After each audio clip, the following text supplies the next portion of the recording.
Hablábamos con Enrique Díaz Infante sobre si de este problema de pandemia general que ha hundido a las economías tendría que surgir un acuerdo global sobre cómo atender la Organización de Economía y Finanzas en el mundo, una especie de Bretton Woods, porque bueno, esta crisis es mucho mayor que la crisis provocada por la Gran Depresión en la década de los 30, después surgida de la guerra de la segunda, después que surgió también la Segunda Guerra Mundial.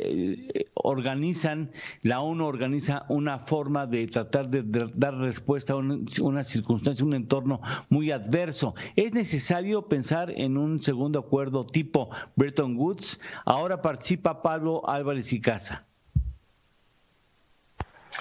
¿Es posible un nuevo Bretton Woods? La pregunta suena sugerente, pero antes de sacar una conclusión apresurada, tendríamos que explicar qué fue el acuerdo Bretton Woods.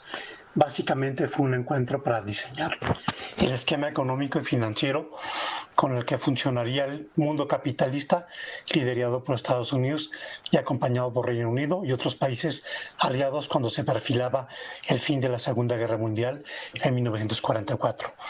Se acordó crear un organismo que vigilaría el funcionamiento del sistema financiero y que se establecería en Washington, denominado el Fondo Monetario Internacional, FMI. También se crearía el Banco Mundial, que entre sus primeras tareas otorgaría préstamos para impulsar la reconstrucción de Europa, y finalmente un organismo que promovería el libre comercio entre las naciones, constituido en 1948, conocido como el Acuerdo General sobre Aranceles Aduaneros y Comercio, GATT por sus siglas en inglés. Bajo este arreglo institucional se fijarían las reglas del comercio mundial en la época de la Guerra Fría, donde había una potencia dominante con poderío económico y militar. En esta primera etapa, el FMI establecería créditos a los países que presentaran crisis de balanza de pagos, con préstamos que les permitiría reconstruir sus reservas a cambio de que siguieran ciertas políticas económicas. El esquema funcionó bastante bien hasta que en 1971 el gobierno de Richard Nixon se negó a respaldar los depósitos en dólares con reservas en dólares. En este momento, países desarrollados como Alemania y Japón comienzan a ser jugadores importantes en el comercio mundial, por lo que sus monedas se convierten en divisas convertibles a un tipo de cambio flotante. Sin embargo, el dólar americano siguió siendo el circulante con reconocimiento y validez en todo el mundo.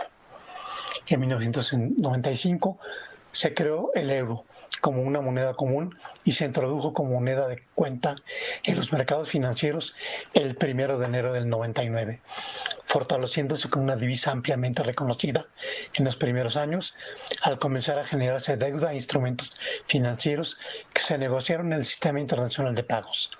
No obstante, el dólar americano siguió siendo el valor de cambio universalmente reconocido. Cuando estalló la crisis del 2008, se habló mucho de un nuevo diseño de la arquitectura institucional del sistema financiero. China comenzó a participar de una manera más decidida en las gestiones del fondo, pero la presencia económica continúa estando definida por los votos de Estados Unidos. A partir de la mayor presencia de China en el comercio mundial como comprador importante de materias primas y un vendedor clave de productos manufactureros, siendo parte esencial de la cadena de valor internacional y con grandes reservas de divisas internacionales, resurgió con fuerza la idea de un nuevo orden financiero internacional bajo premisas diferentes. La idea resulta interesante. Sin embargo, en el marco actual, con el poder que tiene el sistema bancario norteamericano, con el desmantelamiento de un organismo multilateral como la Organización Mundial de Comercio, como referee de las disputas comerciales y con un papel limitado en el otorgamiento de créditos de parte del Fondo Monetario Internacional, a diferencia del pasado, resulta complicado que se logre este propósito. Sin embargo, a largo plazo, digamos dentro de 30 años, esta idea podría ser más factible, considerando el peso que tendría la economía de China en ese entonces. Muchas gracias, mi querido Pablo Álvarez y Casa, muchas gracias por participar en esta idea de que si tenemos que pensar ya en un nuevo orden económico internacional después de esta pandemia.